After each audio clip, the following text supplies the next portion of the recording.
भगवान के जो अनन्य भक्त होते हैं, अनन्य का मतलब होता है जिनको अन्य कुछ नहीं चाहिए। जैसे कि हनुमान जी महाराज, श्री भरतलाल जी महाराज और ब्रज में चले तो ब्रज के गोपियाँ, इन्होंने अपने लिए कभी भगवान से कुछ भी नहीं मांगा, कुछ भी नहीं चाहा। सदा उनके मन में भगवान के तत्सुखा का भाव रहता था। किसी भी प्रकार से हमारे परमात्मा को, हमारे कन्हैया को, हमारे राम जी को सुख पहुंचे। रामायण का प्रसंग है कि जब वनवास चले गए थे, भगवान चित्रकूट में वास कर रहे थे। उस समय अवध में सदगुरु वशिष्ठ जी महाराज की सानिध्य में सभा बैठी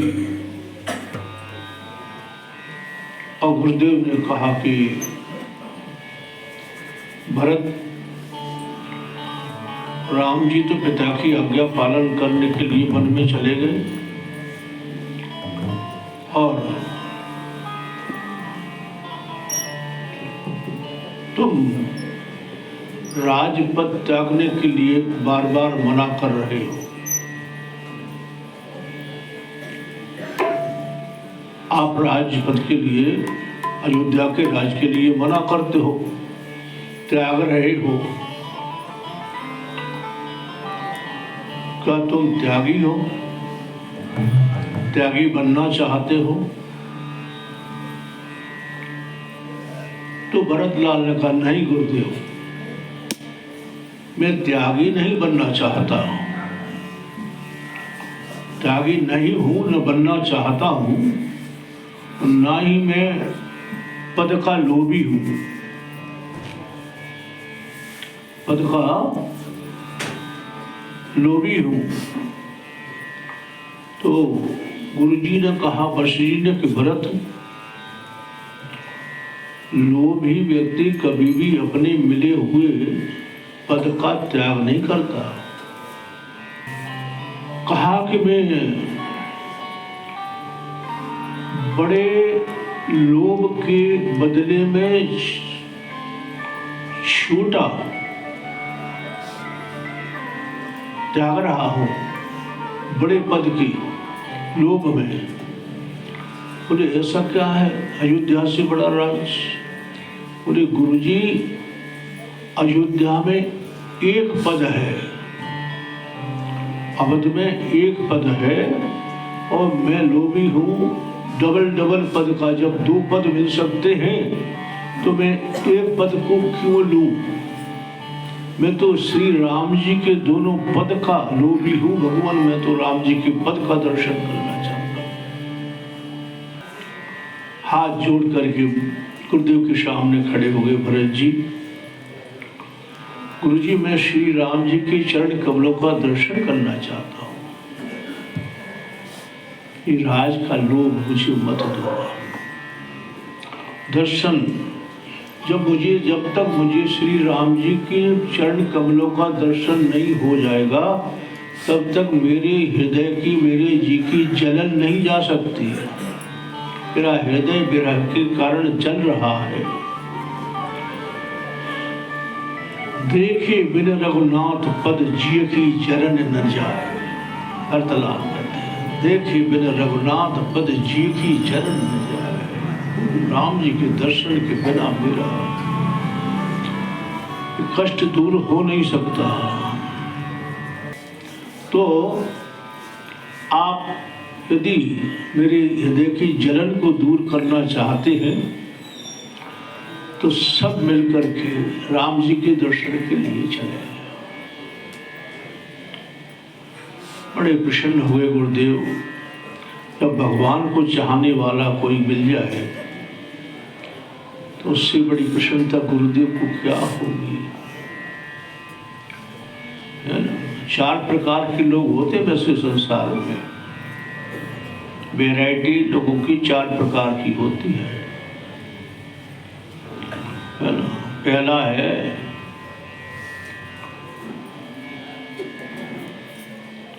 मेरा है सो मेरा, तेरा भी मेरा, है ना।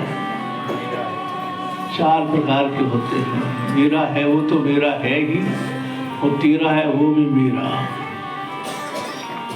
दूसरे प्रकार के होते हैं कि भाई मेरा है सो मेरा है, और तेरा है सो तेरा, है ना।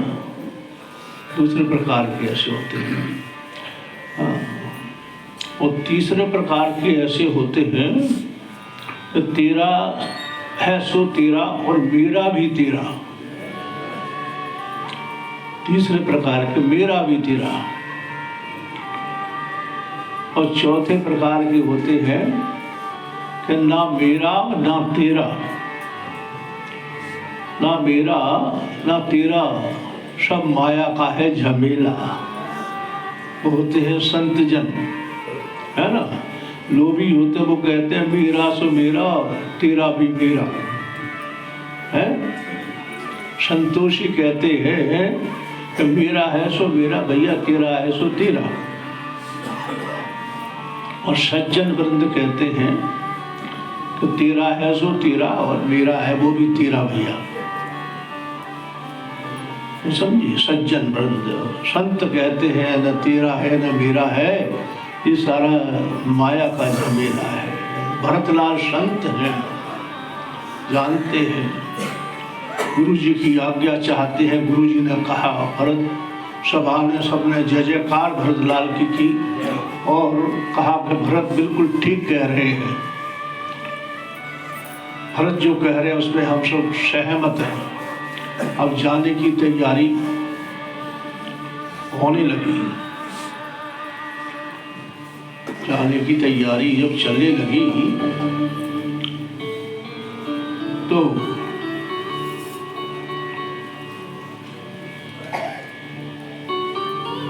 सुबह का टाइम था, सब तैयार हो गए। सुबह सुबह रात को ये मीटिंग हुई थी। ऐसा कहा जाता है कि जो सुबह सुबह, शास्त्र संत कहते हैं, जो सुबह सुबह सवेरे सवेरे भगवान के दर्शन के लिए चलते हैं वो सबके प्रिय हो जाते हैं। सुबह सुबह परमात्मा की ओर चलते हैं दर्शन के लिए, वो सबके प्यारे हो जाते हैं, प्रिय हो जाते हैं। इसलिए भरतलाल जी महाराज प्रातः काल को ही श्री राम जी के दर्शन के लिए चलते हैं, है ना। सबको साथ लेकर के चले।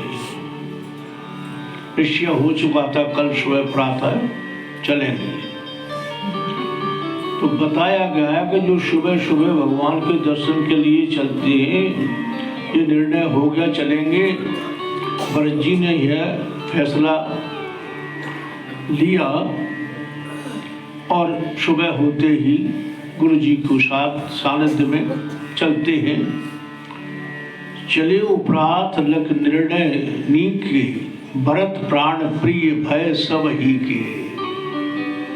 समझ में आ रहे, सबके प्रिय हो जाते हैं। आपकी बात समझ में आ रही है? रामायण बिल्कुल पक्का स्पष्ट बता रही है। चले प्रात लख निर्णय लिया, उसके अनुसार सुबह सुबह प्रातः काल को चलते हैं। तो भरत प्राण प्रिय भय सब ही के, जो भगवान की ओर प्रातः काल को चलता है वो सबका प्यारा हो जाता है। भाग्यशाली तो आप हैं ही, आप अपने को देखें तो। लेकिन आप जो है, जो भी तुम्हें मिलेगा वो कहेगा कहाँ जा रहे हो, मंदिर जा रहे हैं, धर्मपुरी जा रहे हैं, तो अरे यार आप बड़ी भाग्यशाली हो, अच्छी लगोगे, प्रिय लगने लगोगे, किसी को भी मिलोगे आप भगवान की ओर जो चलता है तो सबको प्राण प्रिय लगने लगे भरत जी महाराज। मतलब इसका रामायण कहती है, कोई भगवान की ओर चल के तो देखे, परमात्मा की ओर चल के तो देखे, हमेशा कोई चल के तो देखे, कोई आगे बढ़कर तो देखे। जिनका भगवान से प्रेम है वो सबको प्यारे लगने लगते हैं, सबको प्रिय लगने लगते हैं, है ना।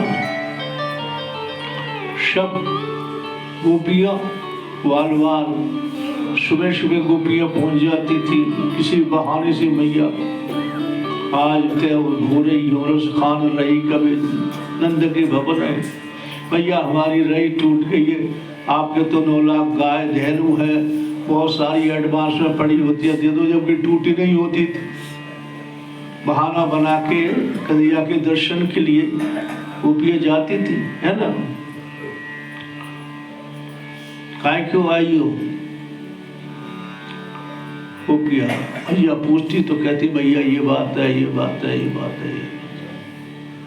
लेकिन वास्तविकता ये थी गोपियों के अंदर, श्याम सुंदर अब तो हम आशिक तुम्हारे हो गए, प्रेमी हो गए। हम आए क्यों हैं हिलाला, तुम तो जानते हो हम किस लिए आए हैं। रही का तो बहाना है, आपके दर्शन के लिए आए हैं। श्याम सुंदर अब तो हम आशिक तुम्हारे हो गए, और तुम हमारे हो गए और हम तुम्हारे हो गए, है? तुम हमारे हो गए, हम तुम्हारे हो गए। श्याम सुंदर अब तो आशिक हम तुम्हारे हो गए। ये दिल दुनिया का था, सच्चाई बता रही अपनी। ये दिल दुनिया का था, तब दुश्मन हजारों हो गए। अकारण दुश्मन बन जाते हैं, कोई लेना नहीं देना नहीं आपका, किसी से कोई झगड़ा नहीं, कोई परेशानी नहीं। जलन आपसे ईर्ष्या द्वेषादि बिना ही कारण के करने लगेंगे। कोई आप अच्छा काम करके देखो, है? कोई अच्छा सा धन फैक्ट्री लगा के देखो, जलने वाले हजारों आ जाएंगे दुश्मन, अपने आप ही बन जाते, कोई बिना कारण के। जब ये दिन दुनिया का था तब दुश्मन हजारों हो गए। अब ये दिल तुमको दिया, अब ये दिल तुमको दिया, हर दिल के प्यारे हो गए। अब ये दिल तुमको दिया, हर दिल के प्यारे हो गए। श्याम सुंदर अब तो हम आशिक तुम्हारे। आशिक उर्दू शब्द है, आशिक का मतलब है प्रेम। आपके प्रेमी हो गए, है ना। ये निर्णय हुआ भरतलाल जी का प्रातः काल को चलते हुए, और बीच में मिलते हैं निषाद राज। तो मिले उस समय बड़ा छुआछूत का जमाना भारी था। वशिष्ठ जी महाराज को निषाद राज दूर से हाथ जोड़कर प्रणाम करते हैं, और वो वहीं से गुरु जी आशीर्वाद देते हैं। भरतलाल जी ने पूछा ये गुरुदेव कौन है? गुरुदेव को बता दिया गया था कि निषाद राज शंगवेरपुर के राजा है, छोटी रियासत है, और राम जी की बड़ी सेवा की है, राम जी के सखा बन गए। तो वशिष्ठ जी महाराज ने कहा कि राम जी के सखा है भरत। जैसे ही भगवान गुरुदेव के मुख से सुना कि राम जी के सखा है, भरत दौड़ करके गए और निषाद राज को अपनी बाहों में भर लिया, बाहों में भर लिया। कोई देखता भी नहीं था भीलों की तरफ। अरे क्या किया भरत, ये क्या है, क्या है? बोले गुरुदेव आप कह रहे हैं कि ये श्री राम जी की सखा है और मैं राम जी का सेवक हूँ। ये सखा है, मैं राम जी का सेवक हूँ। सेवक सखा, सखा आपस में बराबर की सहपाठी के होते हैं, मित्र मित्र बराबर होते हैं। सेवक तो छोटा होता है, सेवक छोटा, इसलिए मेरा फर्ज था कि मैं राम जी की सखा को जाकर के गले मिल लूं। कितनी दीनता है भरतलाल जी। गुरुदेव को भी रथ से उठकर के प्रसाद राज को गले से लगाना पड़ा। भरत राम जी ने इसको गले लगाया, भरत ने गले लगाया है, तो गुरु जी भी रथ से उतर करके प्रसाद राज को अपने गले लगाते। ये है प्रेम की निशानी। भरत प्राण प्रिय भय सब ही की, अच्छी लगने लगी। भरत राम जी की ओर चल रहे हैं। अब वहां क्या सबसे बड़ी समस्या पैदा हुई कि अवध में रहे कौन? कौन नहीं चाहता राम जी के दर्शन? ये घर में ये परेशानी हो गई, सबकी दर्शन के लिए चलने लगे। बड़े बुजुर्गों ने समझाया युवकों को, तो सब लोग चलेंगे तो यहाँ की रखवाली कौन करेगा? दुकान मकान सबके हैं, घर सबकी दुकानें हैं, मकाने हैं। अब सब कुछ था अयोध्या में, क्या नहीं था? अब आज भी है, कौन देखेगा? तो युवक माने जोश है ना, दो प्रकार के भक्त होते हैं, जोश वाले और होश वाले। समझते हैं? जोश और होश। होश जोश वालों ने कहा ऐसा करो महाराज जी, सब में आग लगा दो, सब जल जाएंगे, फिर यहाँ आने की जरूरत नहीं पड़ेगी, राम जी के साथ ही रहेंगे। सो सब कर्म धर्म जल जाओ, रामायण जी में आया है, राम जी के जो विमुख करे वो सब जल जाए, आग लग जाए सब। जरे सुसंपत सुख मत मात पितु भाई, जो राम पद की करे न साध सहाय, रामचरण के लिए न चले। बता दिया। वृद्ध बोले नहीं नहीं ये गलत है। ये जोश बोल रहा है, अब होश बोलता है कि नहीं ये गलत है बात, ये तरीका ठीक नहीं है, तो जला दो। महाराज रामा तुलसीदास जी ने भी तो लिखा, वो लिखा है ठीक लिखा, उन्होंने अपनी समझ से लिखा है, गलत नहीं है, लेकिन ये ठीक नहीं है। ठीक क्या है? कोई बात जोश वाले भक्त होश वाले भक्तों में अभ्यास, होश की भक्ति अलग होती है, जोश की भक्ति अलग होती है। तो वृद्धों ने कहा भगवान से मिलने को चलो, लेकिन यहाँ की व्यवस्था को तो देखना चाहिए।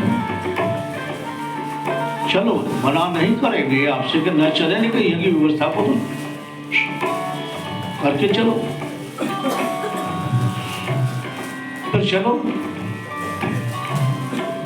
युवक कहते हैं नहीं नहीं, हमको तो वहां से मतलब राम जी से मतलब है, यहाँ से हमें कोई मतलब नहीं, कोई मतलब नहीं। तो जो वृद्धों का जो अनुभव था,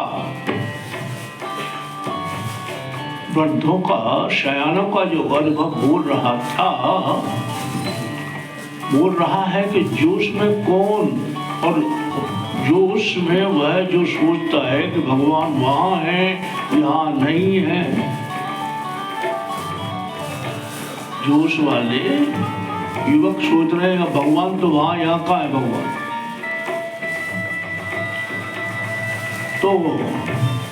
तो कहते हैं कि भगवान तो सब जगह है बेटा, ऐसा मत सोचो कि राम जी वहां पर ही है केवल चित्रकूट में, यहाँ नहीं, सब जगह है, यहाँ नहीं, ऐसा नहीं है। ये बोल रहे हैं श्याले अनुभवी पुरुष से तुम वहां ढूंढोगे, वो यहाँ भी है। कहो सो कहाँ तहाँ प्रभु नाही, जहाँ प्रभु नाही। मतलब ऐसी जगह देश काल दिश विदिशो माही, कहो सो जहाँ तहाँ प्रभु नाही। ऐसी जगह देश काल समय कौन सा है जिसमें भगवान न हो, जहाँ भगवान न हो।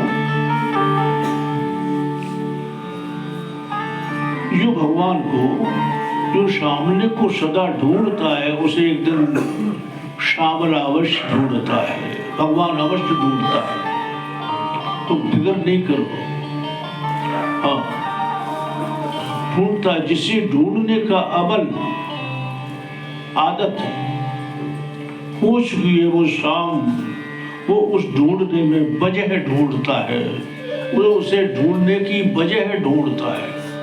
कैसे मिलेंगे, कैसे मिलेंगे, कहाँ मिलेंगे, संतों से परामर्श करें, संत बताएंगे वहां मिलेंगे, है?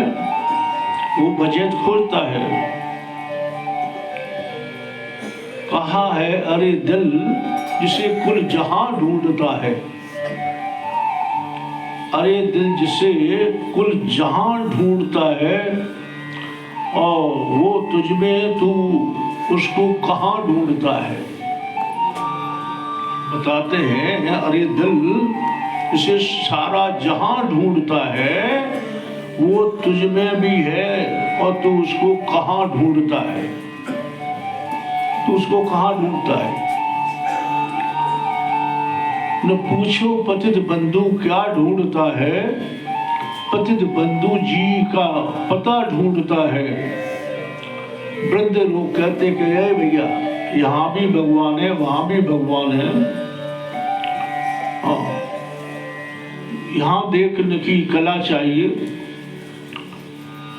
वहां जाने की भूमिका की आवश्यकता नहीं पड़ेगी तुम्हें, यही भगवान तुम्हें दर्शन दे देंगे। यहाँ रहने के लिए युवक चाहिए, वृद्धों को छोड़ जाए तो क्या मतलब निकलना है। आप फिक्र न करो, भगवान यहाँ भी है और वहां भी है। कहते भी ना हर देश में तू हर देश में तू, नहीं तेरे रूप अनेक तू एक ही है। गाते हैं ना जैसे गाते हैं हर देश में तू हर भेष में तू, हर देश में तू हर भेष में तू, तेरे रूप अनेक तू एक ही है, तेरे रूप अनेक तू एक ही है। तेरी रंग भूमि एक विश्व धरा, तेरी रंग भूमि एक विश्व धरा, हर खेल में मेले में तू ही है, हर खेल में मेले में तू ही है, ओ हर देश में तू।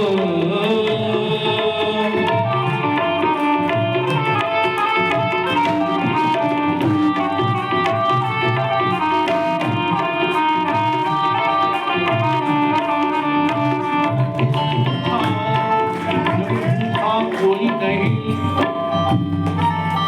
भूखा कोई नहीं, सबकी गठरी लाल है, सबकी गठरी कपड़ा लाल मत समझना, सबकी गठरी हीरा लाल है। अरे गांठ खोल देखे नहीं, तासो भयो कंगाल, देश में तो हर देश में तो हर देश में तो हर देश में तो, तेरे रूप अनेक तो एक ही है, तेरे रूप अनेक तो एक ही है। सागर से उठा बादल बन के, बादल से बहा बरखा बन के, सागर से उठा बादल बन कर, बादल से बहा बरखा बन कर, वो कहीं नहर बनी नदियाँ गहरी, कहीं नहर बनी नदियाँ गहरी, तेरे भिन्न प्रकार तो एक ही है, भिन्न प्रकार तो एक ही है, ओ हर देश में तो हर भेष में तो, हर देश में तो हर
जगत जितना भी दिखाई दे रहा है वो सब एक ही परमात्मा का रूप है।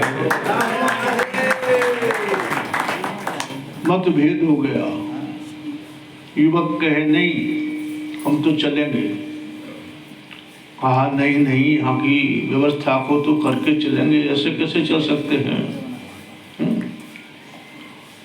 ऐसे कैसे चले। भरतलाल ने कहा मैं इस बात में सहमत हूँ, आपका प्रेम है, लेकिन यहाँ की संपत्ति को तो नहीं छोड़ सकते, राज इतना बड़ा राजपाट सबको कैसे छोड़ सकते हैं।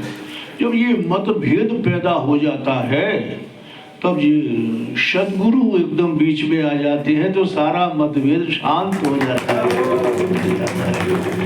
है ना। कहा भरतलाल ने, संत है भरतलाल, कह देखो आप ठीक कह रहे हो कि तुम क्या इतना भी नहीं कर सकते, रघुनाथ जी के लिए छोड़ सकते। अरे मैं छोड़ देता, आपका कहना ठीक है, मैं छोड़ भी देता, छोड़ सकता हूँ, लेकिन अयोध्या की संपत्ति जब मेरी होती तो छोड़ सकता था ना। मैं कह रहे थे कि आप भगवान के परम भक्त हैं, आप भगवान के लिए ये नहीं छोड़ सकते। भरतलाल ने कहा जरूर छोड़ सकते, लेकिन ये मेरी अपनी होती तो छोड़ देते, है ना। व्यक्ति की अपनी संपत्ति का त्याग कर सकता है तो फिर राजा बनकर बैठ जाओ ना। ये मतभेद चलता, बहसबाजी चलती बड़ी बड़ी, राजा बनकर के बैठ जाओ ना। उसमें भी बड़ी परेशानी है, कठिनाई है। संपत्ति मेरी होती तो राजा बनकर के बैठ जाता, ये राज मेरा होता तो मैं बैठ करके बन करके राजा बैठ जाता। व्यक्ति अपनी ही संपत्ति का स्वामी बन सकता है भैया। अयोध्या वासियों को, युवकों को समझा रहे हैं भरत, अपनी संपत्ति का मालिक बन सकता है। मेरी तो ये संपत्ति है ही नहीं, है ना। मैं स्वामी हूँ ना मैं त्यागी हूँ, है ना।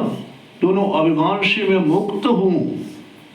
मालिक का बनने का अभिमान भी नहीं, मालिक होने का अभिमान भी नहीं, त्यागी होने का अभिमान भी नहीं, क्योंकि संपत्ति सब रघुपत की आही। ये सारी संपत्ति रघुनाथ जी की है, संपदा सब राम जी की है, समझे ना। ये सब कुछ भगवान का ही है। हम अपना बीच में भरतलाल को संत हैं, उनको पता है ना, वो सब समझ रहे हैं कि पिताजी ने मुझे कह भी दिया कि भरत को राज तो क्या मेरा हो गया, कर यह तो सब राम जी का। इसी प्रकार भरतलाल जी की तरह हम आप सभी समझें कि जो भी हमारे पास संपत्ति है, जो भी हमारे पास है, वो हमारे तो उपयोग के लिए है, लेकिन है सब ये भगवान का।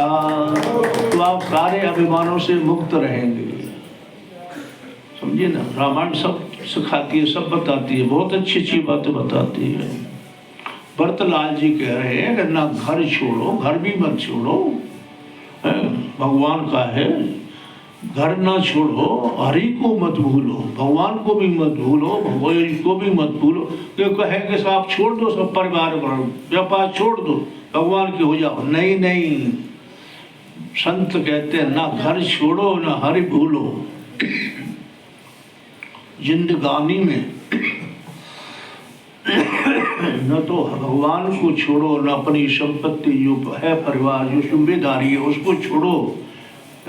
इस प्रकार से रहो जिंदगानी में, जैसे कमल का फूल रहता है तालाब के बंद पानी में, तालाब के सरोवर में कितना भी जल भरता जाए भरता जाए भरता जाए, कमल के पत्ते पर कभी पानी नहीं देखा होगा आपने, निर्लेप रहता है। ऐसे रहना सीखो।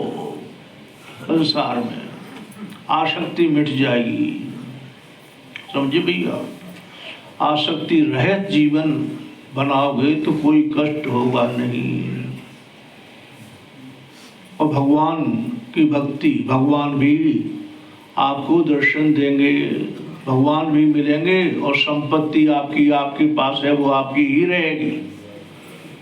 नहीं समझिए, आसक्ति को छुड़ाते हैं शिवाजी के गुरुदेव स्वामी समर्थ रामदास जी महाराज।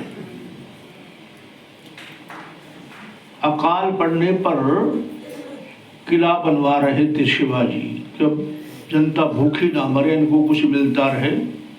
चल रहा था कारोबार बहुत बड़ा, तो वो देखने के लिए एक दिन आए शिवाजी। लाखों लोग काम कर रहे थे, सबके लिए आदेश दे दिया था जो भी यहाँ काम करने आएगा उसे पैसे मिलेंगे। कितने मिलेंगे ये उन्होंने निर्धारित किया होगा, वो मिलेंगे। देख करके एकदम से जनता को एकदम से ओफो, इतना बड़ा, इतने लोगों को मैं पालन पोषण मैं कर रहा हूँ, इनको भोजन हमारे यहाँ से मिल रहा है, हमारे राज्य से मिल रहा है। अभिमान आ गया देख करके। अब समर्थ स्वामी रामदास जी महाराज,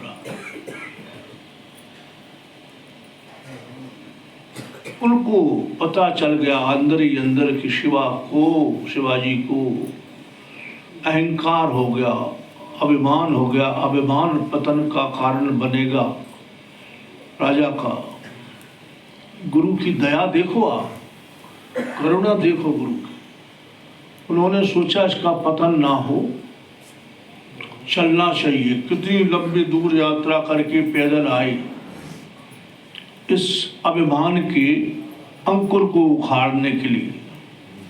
मेरे शिष्य को अभिमान न हो जाए, कोई नुकसान न हो जाए। आकर के शिला थी बड़ी पत्थर की, उस पर बैठ गए। पता लगा कि गुरुदेव पधारे। आकर के प्रणाम किया। गुरुदेव क्या सेवा है, आपका आज्ञा आदेश। उन्हें शिवा ये कारीगर बुला के इस शिला को तोड़वा दे। आदेश मिलते ही गुरु जी का तुरंत कारीगर शिल्पी तैयार, शिला को तोड़ा गया तो उसमें चींटी, पानी, चावल भी शिला में।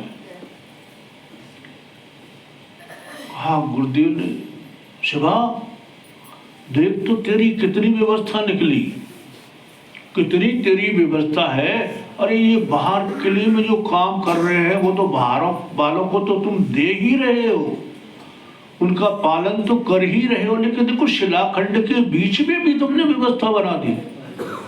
चींटियों के लिए यहाँ भी जल भरा है, पानी भरा है गड्ढे में, चावल रखी है, शक्कर रखी है। वो तो कितनी सारी चींटियां खा रही है। अब सत्संगी थे शिवाजी, ऐसे तो थे नहीं अंदर। एकदम समझ गए गुरुदेव ने मेरा अहंकार चूर कर दिया। एकदम से चरणों में गिर पड़े शिवाजी। गुरुदेव आप मुझे क्षमा करें, मुझे अभिमान आ गया था, आपने मुझे बचा लिया। ये संत जनों की कृपा होती है। एक बार ऐसे ही शिवाजी की और बात आती है। वो आए हरि नारायण किया महल के नीचे। शिवाजी ने सुना आवाज, मेरे गुरुदेव दौड़ करके आए, प्रणाम किया, चरण बंदन किया। गुरुदेव आदेश करें। बोले बेटा है मेरी झोली में 2 मुट्ठी आटा डाल दे, मैं 2 टिक्कर बना के खा लूं, खूब खाऊंगा। वो अपने हाथ से बना के खाते थे स्वामी जी। शिवाजी ने एक कागज लिया छोटा सा, उस पर लिखा कुछ और गुरुदेव की झोली में डाल दिया। अरे शिवा कितना कंगाल है तू, कितना कंजूस है, 2 मुट्ठी आटा नहीं दे सकता। शिवाजी हाथ जोड़कर कहते भगवान हे गुरुदेव, मैंने 2 मुट्ठी आटा ही दिया है यार, 2 मुट्ठी आटा ही दिया है। जब कागज सुनकर के गुरुदेव ने पढ़ा, उसमें लिखा हुआ था कि जो मेरा सो सब तेरा, सब कुछ अर्पण कर दिया गुरुदेव, जो मेरा सो सब तेरा। शिवा अब तू क्या करेगा, जो सारा राजपाट सब धन दौलत मुझे अर्पण कर दी, अब तू क्या करेगा। बोले गुरुदेव मैं आपके चरणों की सेवा करूंगा,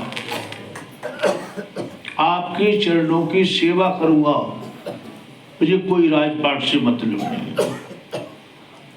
गुरुजी ने कहा बेटा ये मेरा हो गया, अब मैं तुझे अपना मुनीम बनाता हूँ, कार्यवाहक राजा। ये सारा का सारा राज मेरा और इसको चलाने वाला कारवाहक शिवाजी रहेगा। और इसको चला और गुरुदेव आशीर्वाद देकर चले गए। यानी सदा सदा के लिए जो राज मेरा है, इतना मेरे पास धन दौलत सेना है, सारा जितना भी अभिमान था शिवाजी का एक क्षण में समाप्त कर दिया। लेके आ गए गुरुदेव। अब सोचे पर विचार करें, शिवाजी ने सब कुछ दे दिया, अर्पण कर दिया, लेकिन गुरुजी ने ले क्या लिया? लिया क्या? अभी कहा है शिष्य ऐसा चाहिए गुरु को सर्वस्व दे।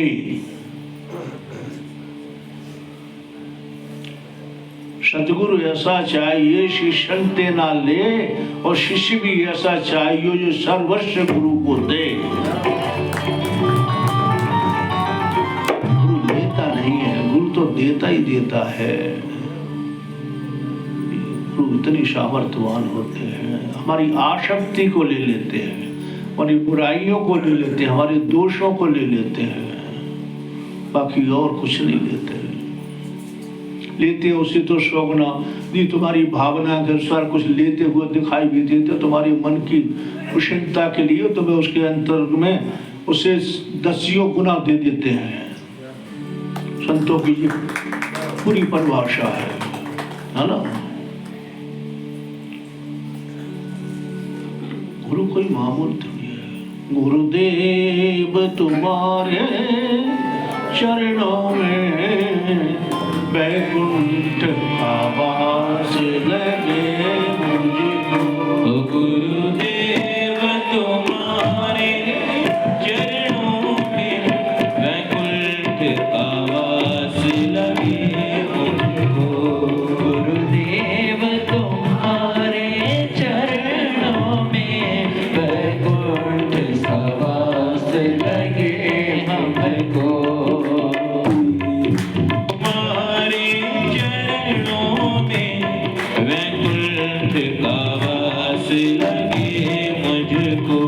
अब